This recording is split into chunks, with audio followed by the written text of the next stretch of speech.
Hi everyone, I'm Ellie and I've just come back from Italy where I was running a course. So I've not been paying too much attention on what's going on here too much, but I'm hoping everyone is enjoying the classes, the workshops and everything.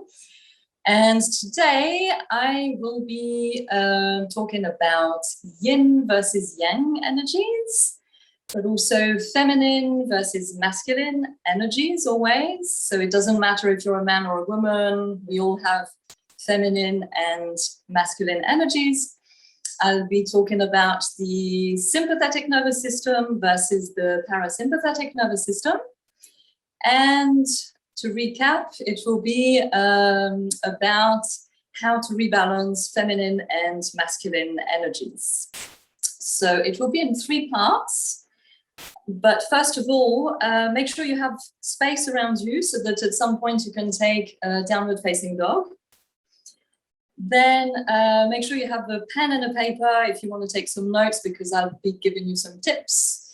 And so yeah, the thing is in 3 parts. The first part, I will be talking about observations about how our society, which is patriarchal and capitalist, has made us be more in our masculine energy. So masculine energy dominance in general. Then I will delve into a bit of yin energy, yin yoga, and how these energies and yin yoga can help rebalance a little bit if you're too much in your masculine energy. And finally, the third part will be giving you some insights, and also we'll be able to diagnose a little bit if we are more in our masculine or feminine. And then I'll give you a few tips to rebalance in everyday life. So if you're ready, I see a few of you have joined already. If you're ready, just take a seated position, come to sit on your heels. And then close your eyes.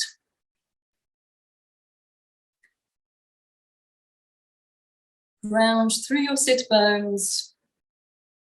Find length in your spine and elevation through the crown of your head. Keeping the elevation, make sure you're still grounding through the sit bones, finding deep roots. And we will find our deep yogic breaths. So start to send the air all the way to your sit bones, letting your pelvic floor melt down on every inhale. And on every exhale, let it come back up. On every inhale, let the diaphragm go down and out to fill the lower lungs with air. On every exhale, let the air passively leave you. So on every inhale, let your abdominal cavity expand in all directions. So let it retract towards the spine on every exhale. On every inhale, expand the chest in all directions, not only the lower chest and the belly, everything in all directions. And on every exhale, let the air leave you passively and all your cells come back to the midline. Now, after a few of these, when you found your center, your grounding, your length in your spine, elevation through the head, the space in the breath. On your next deep inhale, I'd like you to focus on your lower back and its expansion towards the back and also towards the sides. So place your breath into the lower back.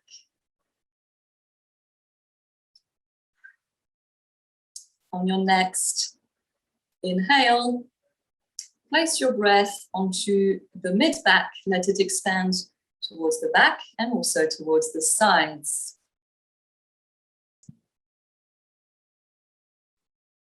And finally, On your next inhale, focus on sending the air to your upper back, backs of the shoulders, neck, and head.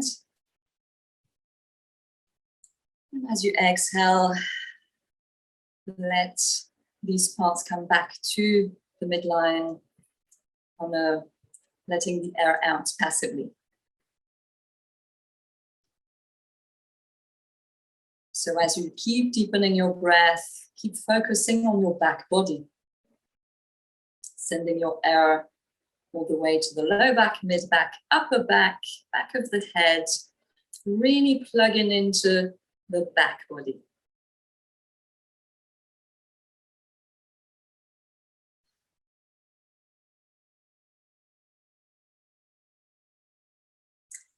Then take your hands, rub your palms to create heat. And as soon as you have heat, place it on your closed eyes. Feel the heat in all the little eye muscles. Within the heat and darkness, slowly open your eyes. And as you exhale, gently release the hands.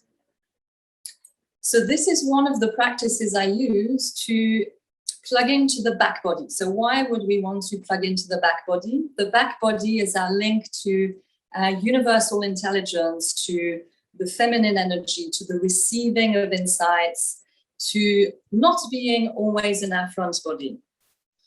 So in our society, which is capitalist and patriarchal, it's been created by men and for men, we are as a result a lot in our masculine energy. This results in us being in the do, create, produce, achieve, and all of these things that are action-orientated and goal-orientated are making us slightly tip forwards, because when you're achieving, when you're doing, you don't have time to relax back, yeah? You have to act, you have to move forwards.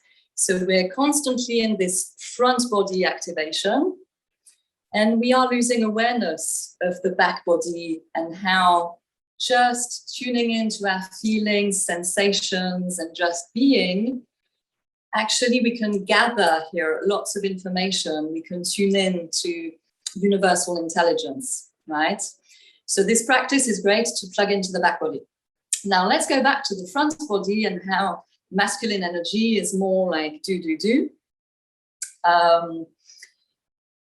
So you'd remember back in the day when we lived in the jungle, we may have met a lion, for example. And when we met a lion, what would we do? Would we go, oh, should I write a philosophy book about the meaning of life? Do you think I'm going to manage to escape? You know, were you reflecting? Or were you automatically going, oh my God, there's a lion, I'm scared, and running away, or freezing? Or if it wasn't necessarily a lion, if it was a man and you were a man, you could go and fight. If you were a woman and it was another woman or a man, you could go and fight, right? So you had three instinctive reactions that were running away. So flight, fright, so you were scared, yeah? But you then froze, perhaps, because some animals pretend to be dead. So the freeze reaction, you know, if you're in front of a bear, for example, it's a good reaction, because if a bear thinks you're dead, it won't attack you. Or you would flight, freeze, or fight. Yeah, so if you had the opportunity to fight and maybe to win, you would choose that option. So this is all sympathetic nervous system, the action system, which is the opposite of the parasympathetic, where you digest, where you relax, where everything is, you know, sleepy and calm, and where you can receive. This was really the sympathetic nervous system, and you were either running away, freezing, or fighting. Now, why am I talking about this? Because when we saw this lion, what happened was that our reptilian brain, which is directly connected to our psoas, it was telling our psoas directly to contract, to give the various reactions. So this is the most natural instinct we have, which is when we are scared, our psoas directly contracts. We don't think about it. It's just what happens. Now, in this society these days, instead of seeing a lion, maybe we see a car accident. Maybe we go through some kind of trauma. Or maybe on a daily basis, we are constantly sitting at a desk, which is shortening our psoas muscle. And we have deadlines, which is low grade, stressing us all the time, and low grade stimulating the same system of reptilian brain, which is linked to the psoas. And so our psoas is always low grade stimulated. For those of you who don't know where the psoas is and what I'm talking about, just 2 seconds about that. So the psoas is your muscle of the soul. Liz Core is an author who described it as the muscle of the soul.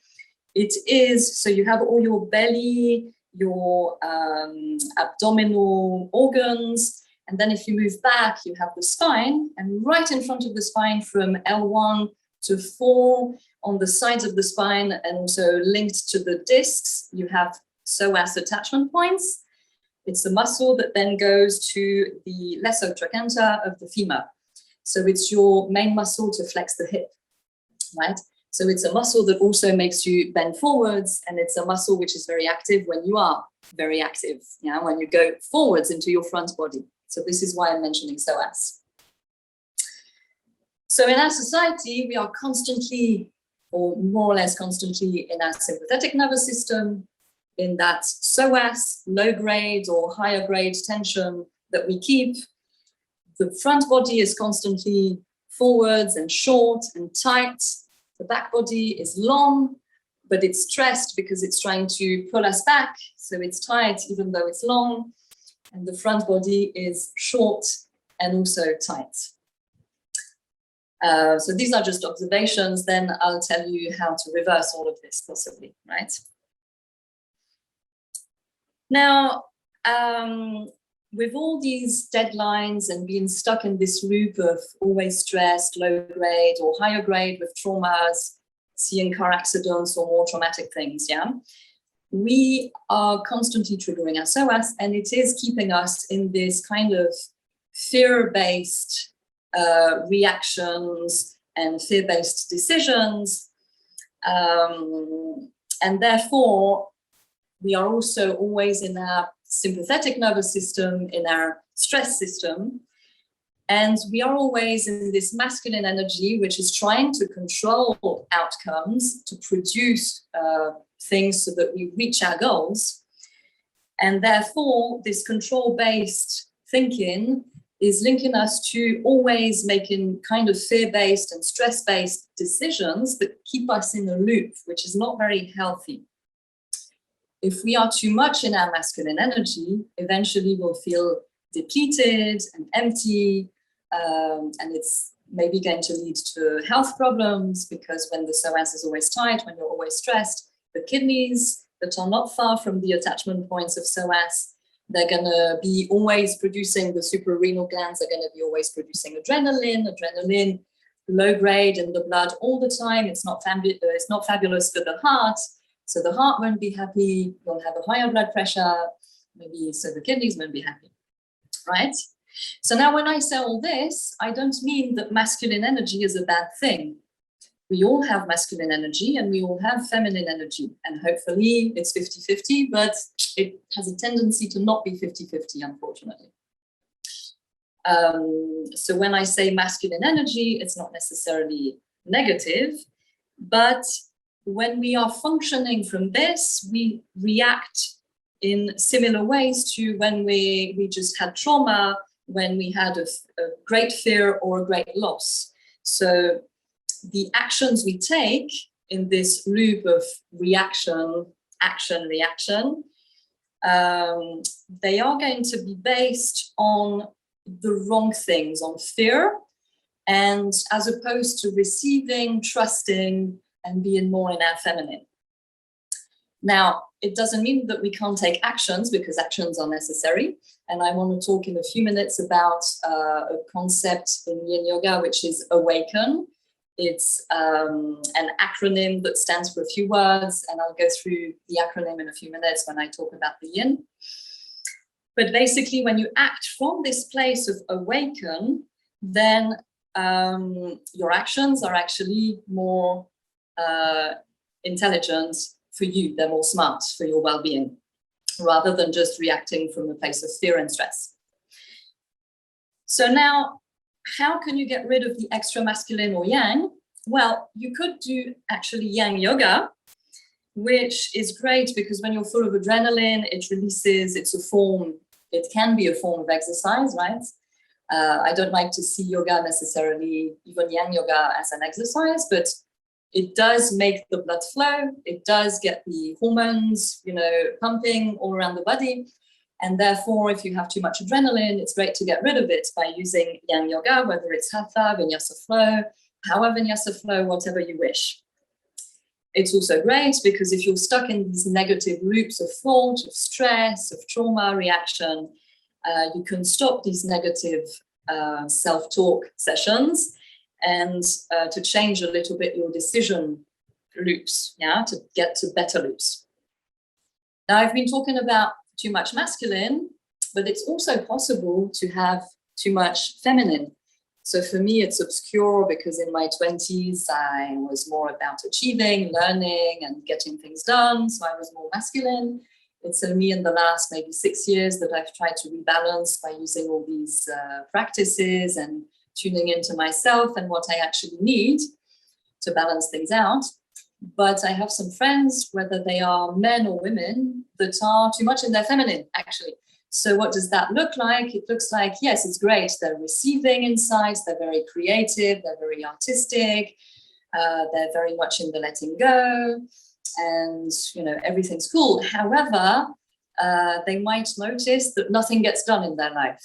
So these actions that they should be taking actually from a good place, from the awakened place, which I'll mention in a minute, these actions are not being taken because they are completely in their feminine, completely in their rest and digest. So parasympathetic nervous system, which is great. So they have a good sleep, they digest well, everything's good.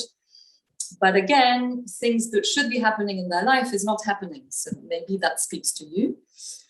So the point is to balance these two things, to be able to be equally in our sympathetic nervous system to act and achieve things, but also to tune out, to be in our parasympathetic, to digest, to heal, to be able to sleep. We have to be in our masculine because in our career, maybe we want to have a promotion or whatever. But it's important then at home to be in our feminine a little bit more, to let go, to trust in the flow, and to receive, to feel feelings, to just be, right? And then in terms of yin and yang, it's the same. So if you're always in your yang energy, which is the masculine, it's the same. Yeah, it's always being in the doing rather than the being.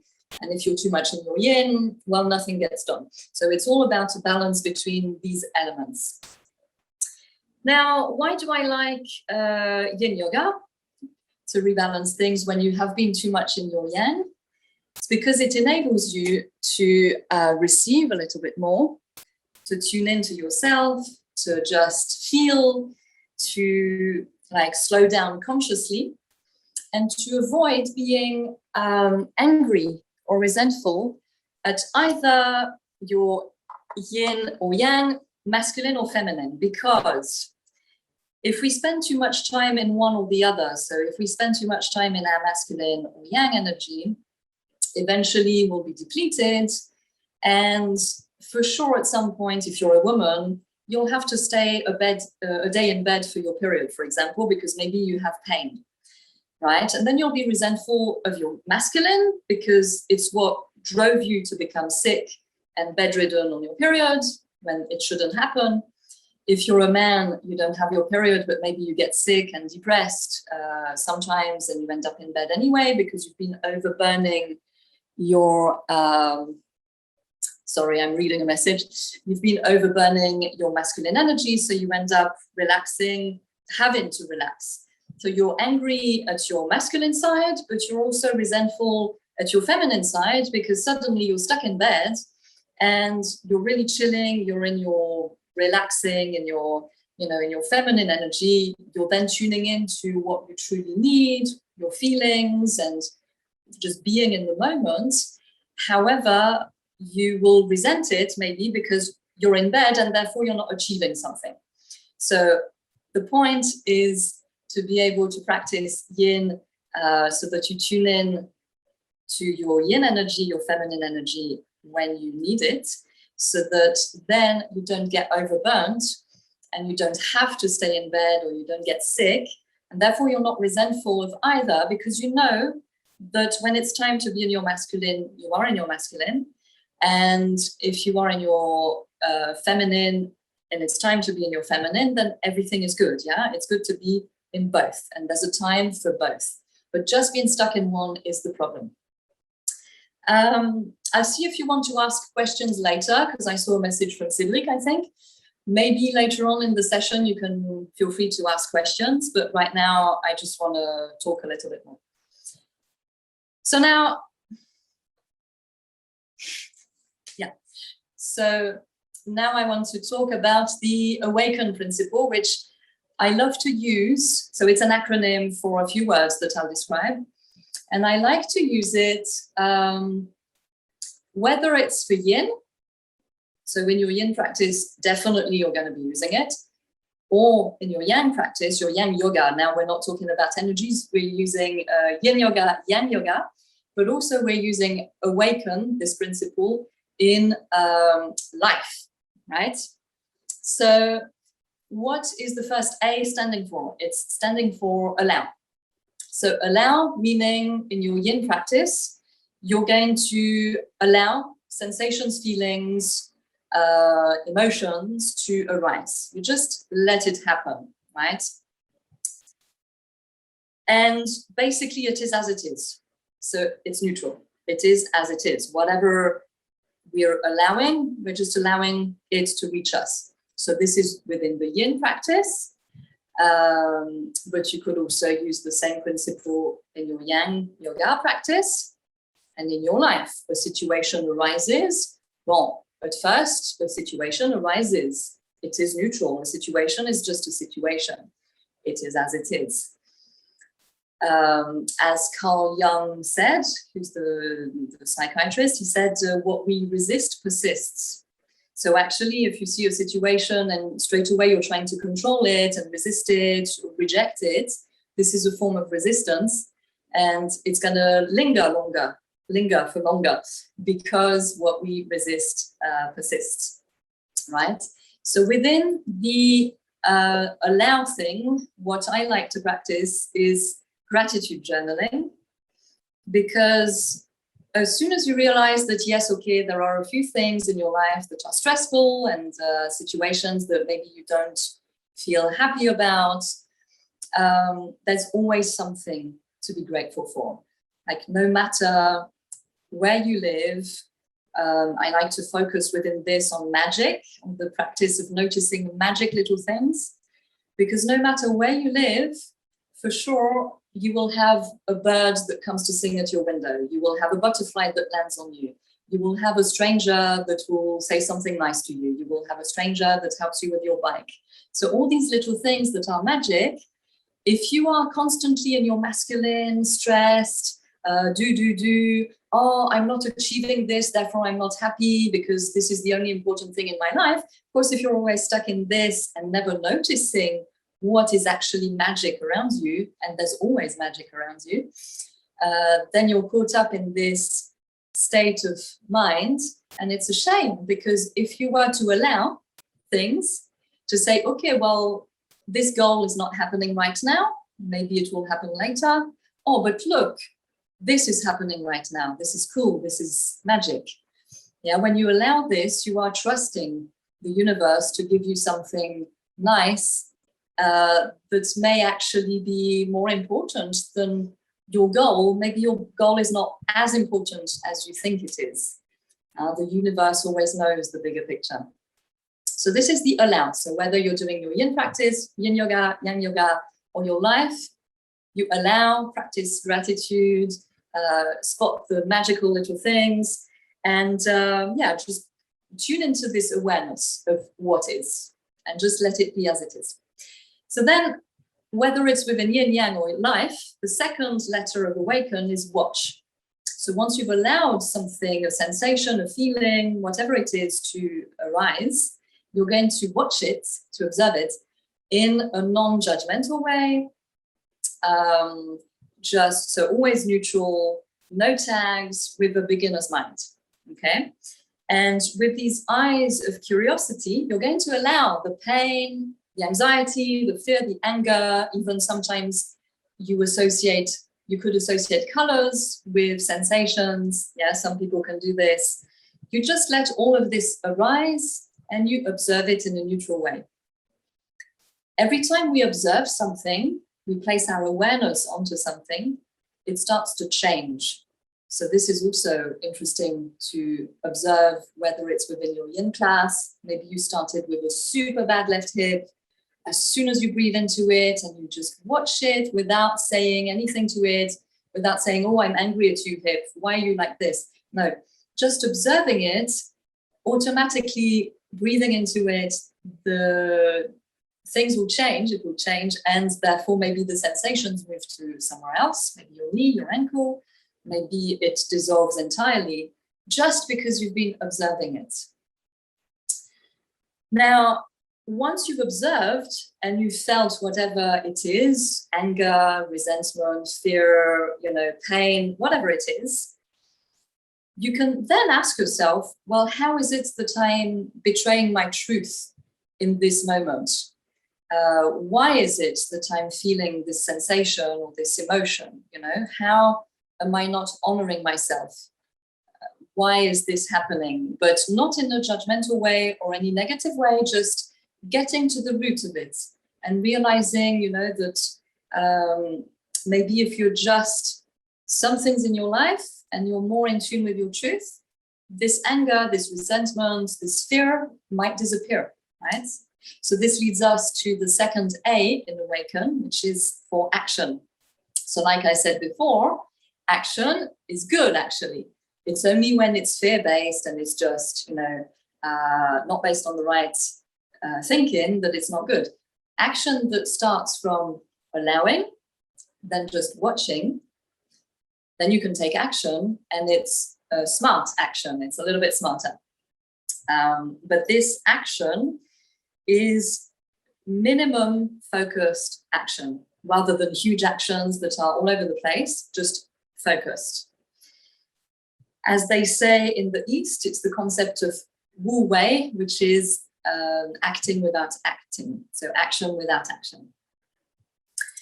Now, once you've created this action, so maybe you've observed, you allowed something, a situation, you've observed it, you've decided, okay, I'm angry because this and that, and therefore I'm going to do this and that to make myself and the situation heal better, go better.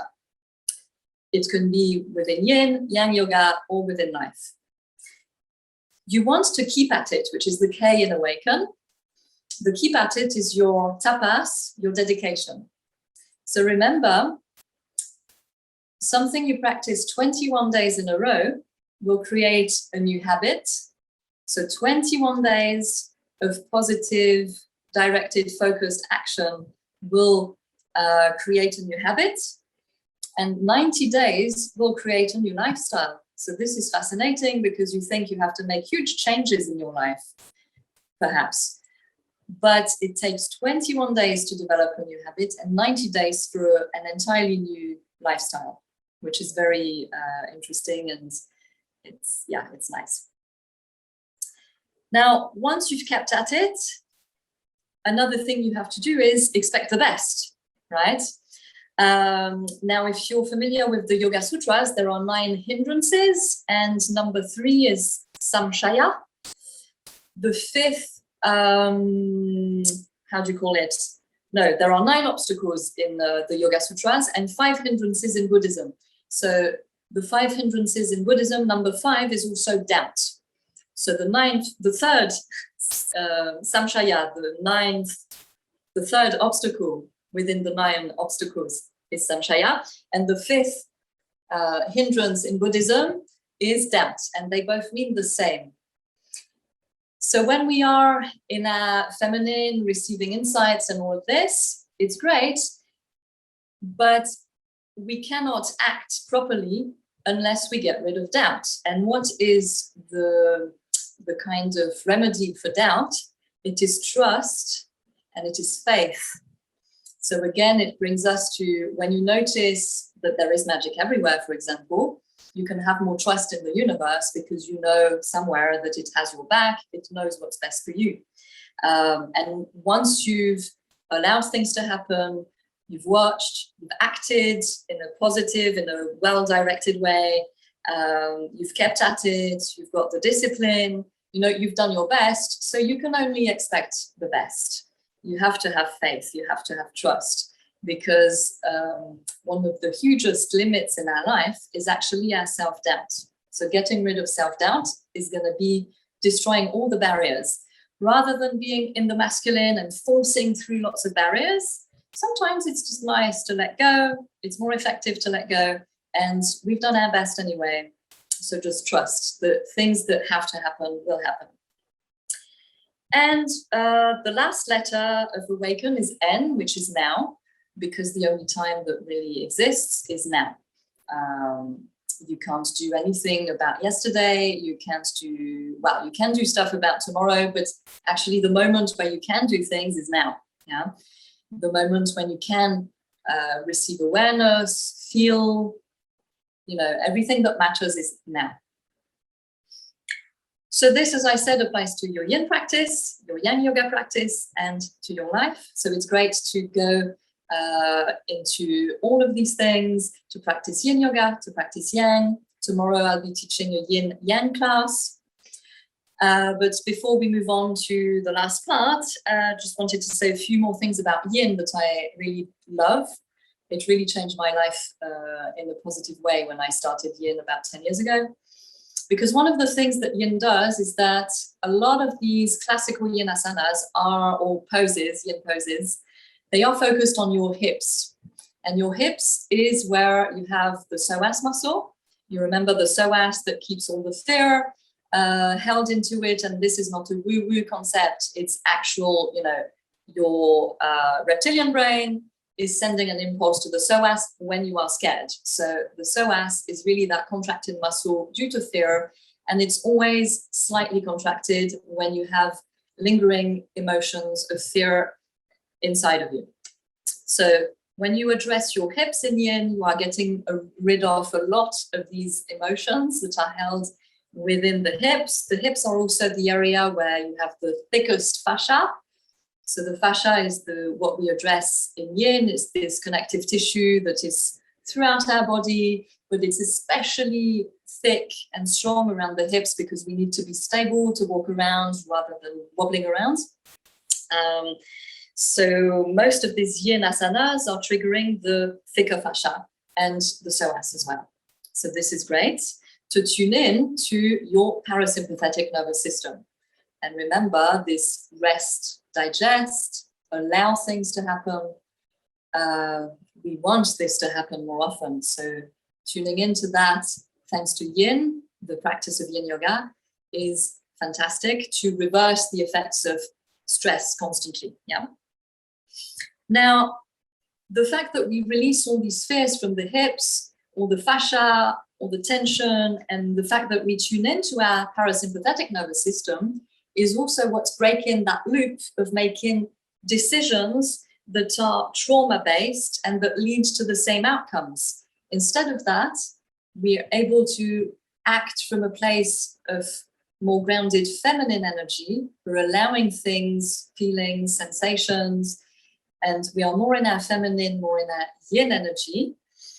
And therefore, this is going to impact our decisions, because remember, when you make a decision, when you're stressed, usually it's not a great decision. When you make it from a more grounded place, a more relaxed place, you are creating a new loop of facilitation, a new loop of decision-making, which might be more beneficial for you in the long run. Remember, we are looking to live out of intent, not out of habit. Yeah.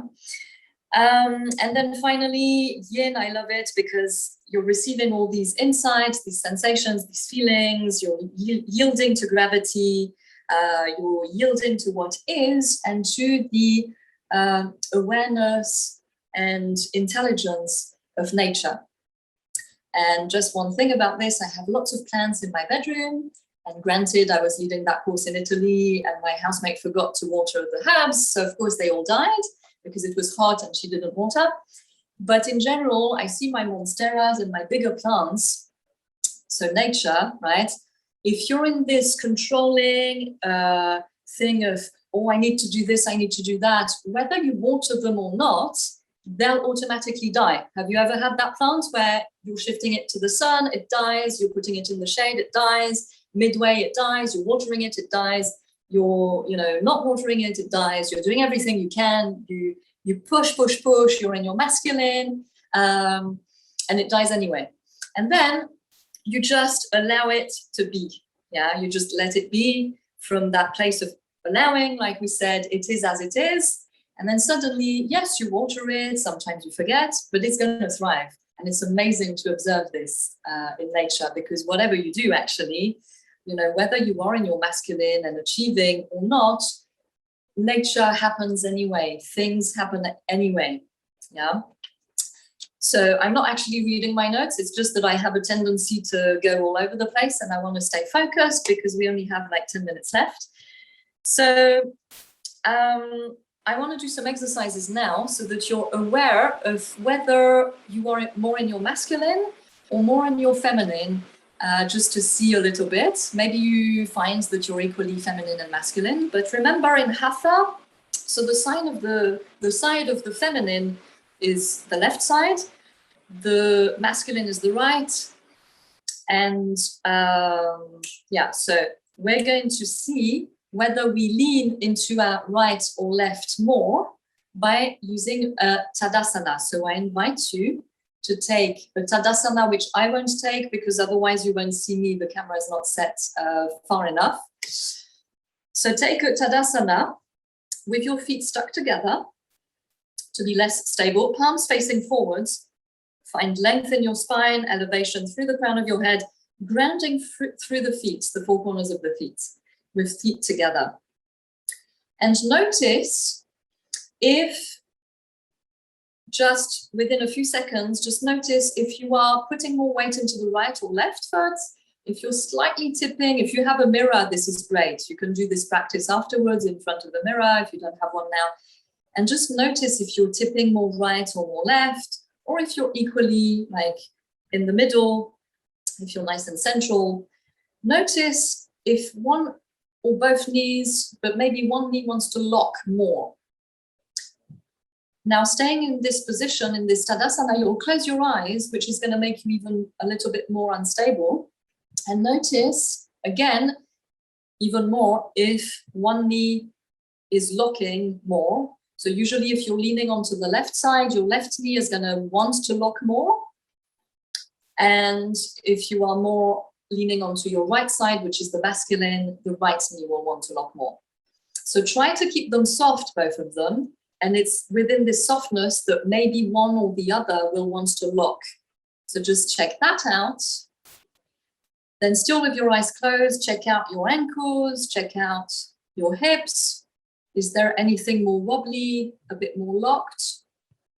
Can you feel more tension in one shoulder or in the other shoulder? And then your head, does it have a tendency to tilt a little bit to the right or to the left? Just see where things are. And just make a quick mental note. You can always write it down later on. So remember, if you're more leaning onto the right, you're more masculine. If you're more leaning to the left, you're more feminine. Then once we've done this, this is when we're going to do a down dog. So I invite you to take a down dog with your knees micro bent. Like if it's your first one in the day, make sure you just have a long spine, knees micro bent, four corners of the hands nicely grounded, shoulder width apart. And without thinking too much, just notice which hand you feel is naturally stronger. Is it your right hand? Is it your left hand? which one is dominant and which one could be working a little bit more. Then check in with your elbows and notice if one, when you're keeping them active, so micro bends, notice if one wants to lock into extension more than the other. So again, check in with the locking of the elbows, the shoulders possibly. If you're activating the arms a lot, notice what feels stronger, what feels more activated. Continue in your back. Maybe you find that a muscle chain on one side is stronger than the other. And you're just observing, you're not judging anything. Yeah, you're just allowing it to come to you, and then you're watching what's happening. Then watch your knees. Is there one that wants to straighten more than the other? Is there one, if you're straight, is there one that wants to lock again? How are the ankles? Check in with all of your joints and quickly, you know, without overthinking it, just make a mental note of the side that's more dominant, the side that's trying to lock. Now, once you have it, I invite you to keep the down dog a few more seconds. I just want to do a little exercise.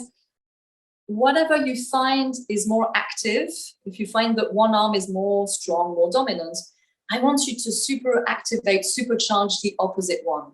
Same thing for the leg, same thing for the back. If there's a side that you find you need to lengthen more, just, you know, lengthen.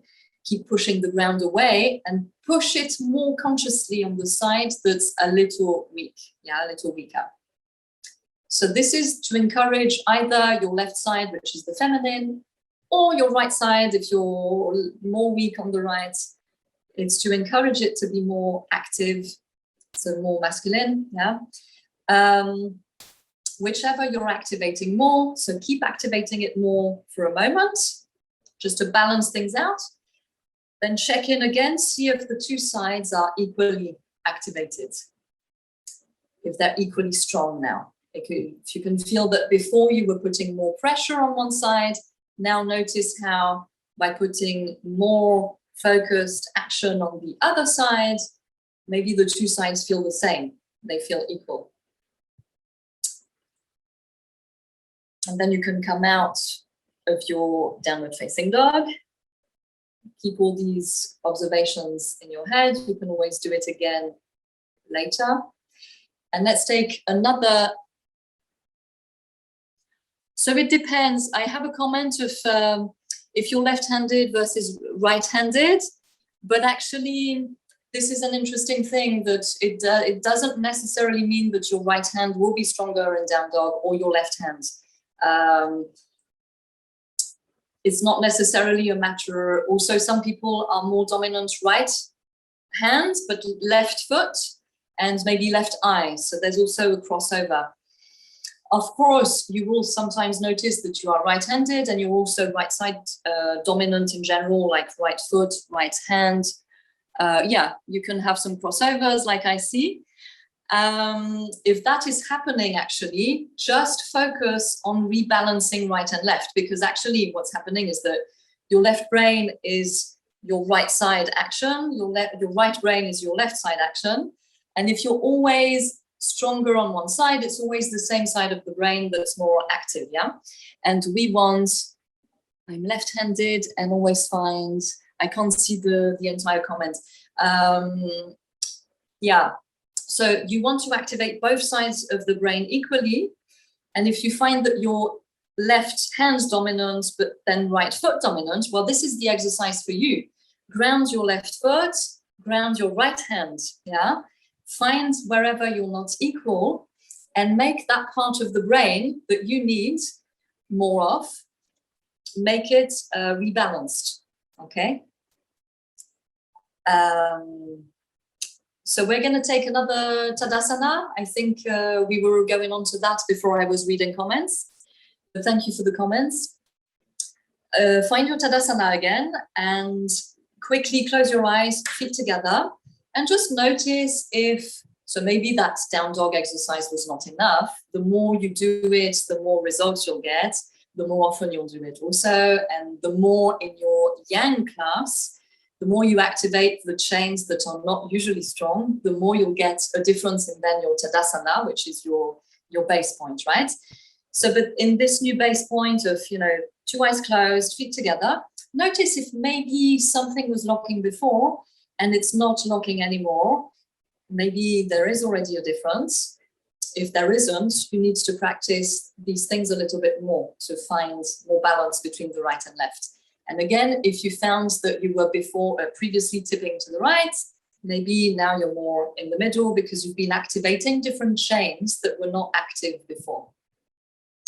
So that's one thing I love to do. You can open your eyes, come out of Tadasana, you know, write notes down about what you found, maybe what you need to practice a little bit, so that you can remember later on.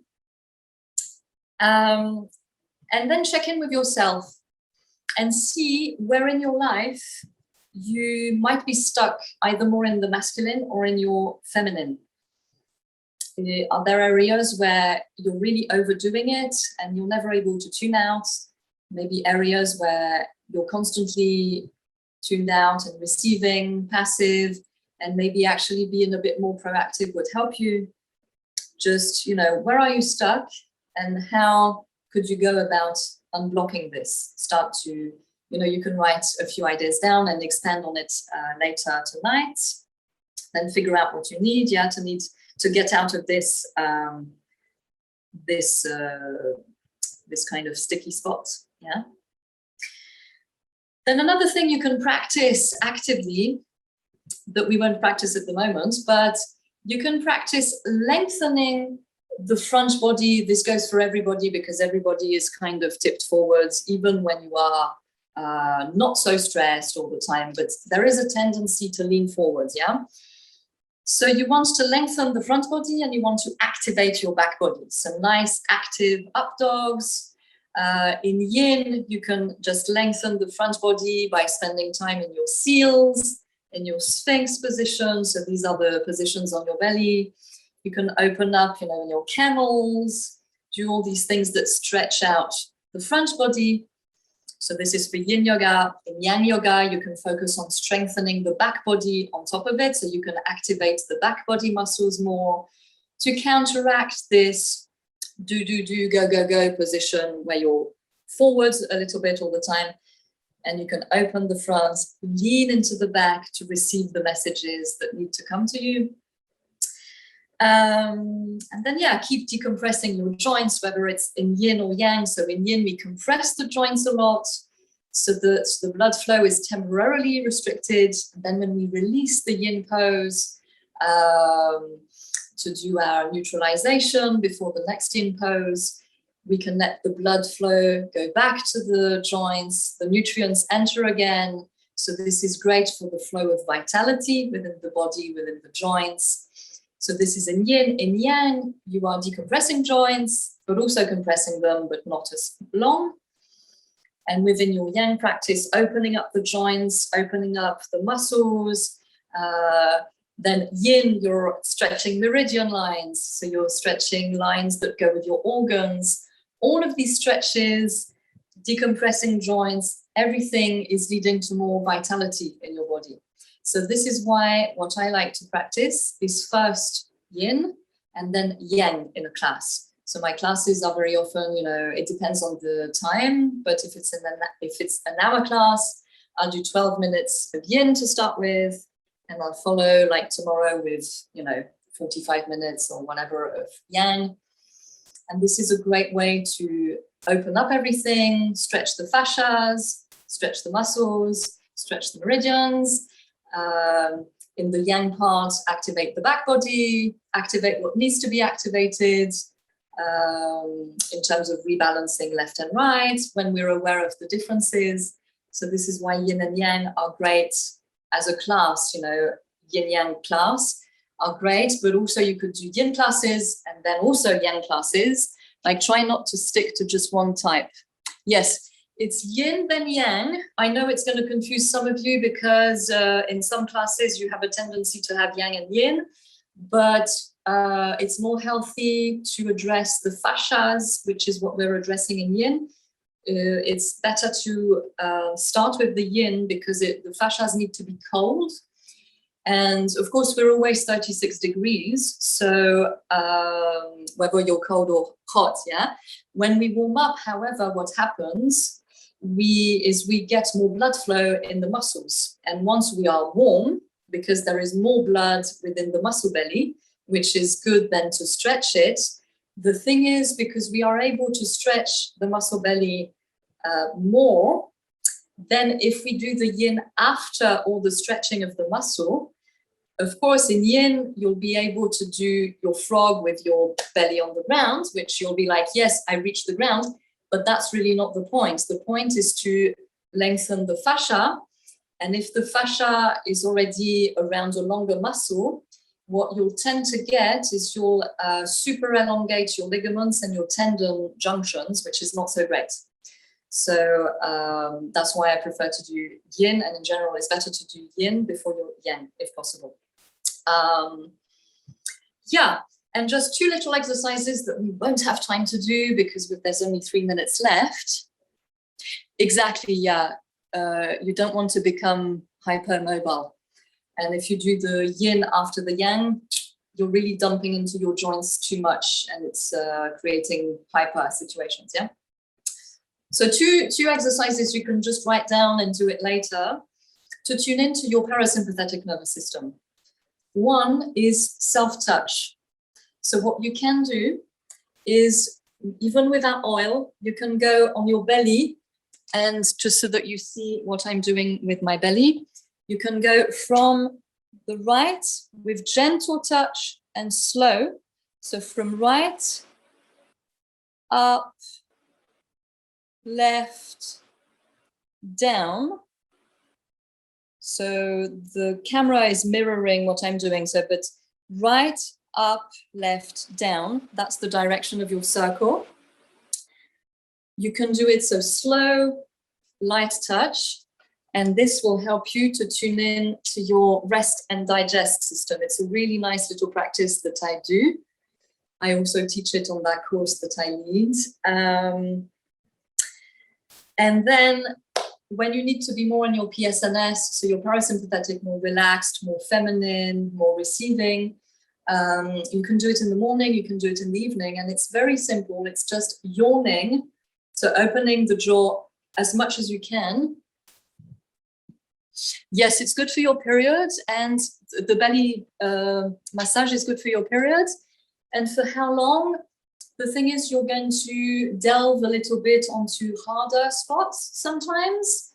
And so you could do it, 3 minutes, it's already going to calm you down. But if you want to spend 10 minutes and you have 10 minutes, you can spend more time, you can spend 15 minutes. But it's just nice to relax your nervous system, to relax your digestion. Yeah, so between, I'd say, 3 and 15 minutes, it's already really good, if you don't have a lot of time. And so for the vagus, going back to the yawning, to activate your vagus nerve, you want to be yawning 10 times. So very simple, whether it's in the morning or evening. You take your large opening. You might have to force the first 2 or 3 yawns, but once you've had 1, 2, 3, the 6, 7 others will come easier, and it's going to massage. It's a great massage for the base of the brain, the base of the skull, everything inside the brainstem, and it massages the vagus nerve. So you're more in this parasympathetic, relaxed, leaning into your back body situation. So maybe 2 minutes if you have more questions. Otherwise, I just want to mention that if you do want to ask me more questions, you can find me on Instagram. You can shoot me a private message anytime. It might take me 6 hours to answer, but I'll answer eventually. So I'm on Ellie Giselle. So it's ELEA_GISELE, Ellie Giselle. Thank you, Cedric. Thank you for having me. Yeah, so you can find me there. You can ask me all the questions you want to ask on Ellie Giselle on Instagram. Also, tomorrow from 2 to 3, I'll be leading a yin-yang class. can I recap quickly the various words associated? Yes, awakened. Yes, the first word is allow, then watch, action, keep at it, expect the best, and now. So this is the awaken concept from earlier on. And I don't want to run over, so if you have more questions, just contact me on Ellie Giselle on Instagram. Wow, and so tomorrow from 2 to 3, Yin Yang class. Thank you, Pat. You can join me for a Yin Yang class if you want to rebalance the feminine and the masculine. It's going to be all about that. And also at the end of September, September 27th to October 3rd, I will be leading Yin and Intrinsic Womb Wisdom with Cedric and Atina in Greece. And so it's a 7 or 6 days with lots of body work, lots of yin and yang, lots of rebalancing. And I think the meeting ended. Thank you.